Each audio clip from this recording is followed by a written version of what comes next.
Jangipur Murshidabad ticket নিয়ে জল্পনা এখনো চূড়ান্ত সিদ্ধান্ত নয়।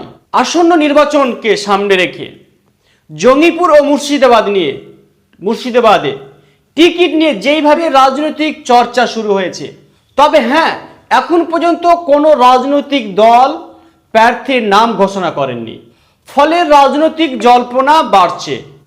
জঙ্গিপুর মহকুমা ও মুর্শিদাবাদ জেলার বিভিন্ন বিধানসভা ও লোকসভার একাধিক রাজনৈতিক প্রার্থীর নাম ঘোরাফেরা করছে রাজনৈতিক মহলে। দলীয় সূত্রে জানা যাচ্ছে, পুরনো ও অভিজ্ঞ নেতৃত্বের পাশাপাশি নতুন মুখও হতে পারে বা নতুন মুখকেও বিবেচনা করতে পারে। সাম্প্রতিক সময়ে সাংগঠনিক বৈঠক, কর্মী সভা এবং সংযোগ বেড়েছে। রাজনৈতিক পর্যবেক্ষকদের মতে এবার প্রার্থী নির্বাচনের ক্ষেত্রে কয়েকটি বিষয়কে গুরুত্ব দিতে পারে। তার মধ্যে হচ্ছে 1. গ্রাউন্ড কানেকশন ও সংযোগ, 2. সংগঠনের সক্রিয়তা, 3.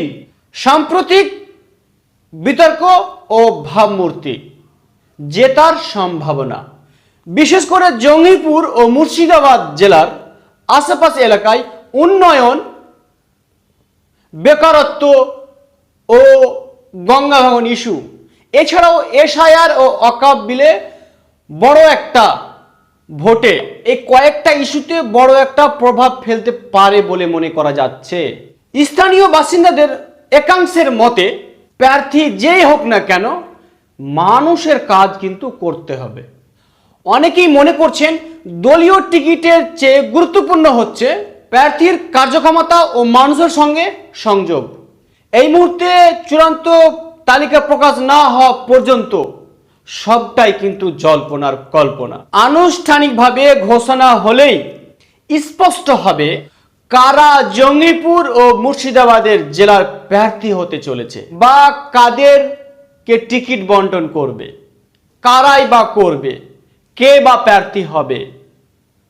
আপডেট আসলেই আপনাদেরকে আপডেট দেব। কিন্তু প্রশ্ন হচ্ছে, সমস্ত রাজনৈতিক দল কিন্তু মাঠে নেমে পড়েছে।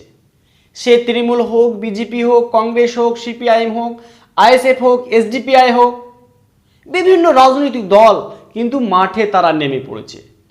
কোন দলের কে প্রার্থী হবে এটা নিয়ে জল্পনা শুরু হয়ে গেছে। এখন থেকে শুরু হয়ে গেছে এক একটা দলের প্রার্থী প্রায় একাধিক। তৃণমূল বলুন, কংগ্রেস বলুন, সিপিআইএম বলুন, সমস্ত দলের একাধিক প্রার্থী। কিন্তু সিলেকশন করবে কে? যে দুর্নীতি করেছে তাকে কি আবার নিয়ে আসবে, না যে ভালো কাজ করেছে আবার তাকে টিকিট দেবে, না অন্য দলের প্রার্থী চাইছে? সেটা জনগণের ওপরে। বিস্তারিত আসব যখন প্রার্থী ঘোষণা হবে। এখান থেকে আমি আমার ভিডিও শেষ করছি। ভিডিও এরকম পেতে অবশ্যই আমার ইউটিউব চ্যানেলটি সাবস্ক্রাইব করবেন এবং আমার পাশে থাকবেন। ভিডিওটি বেশি বেশি করে শেয়ার করুন। ধন্যবাদ।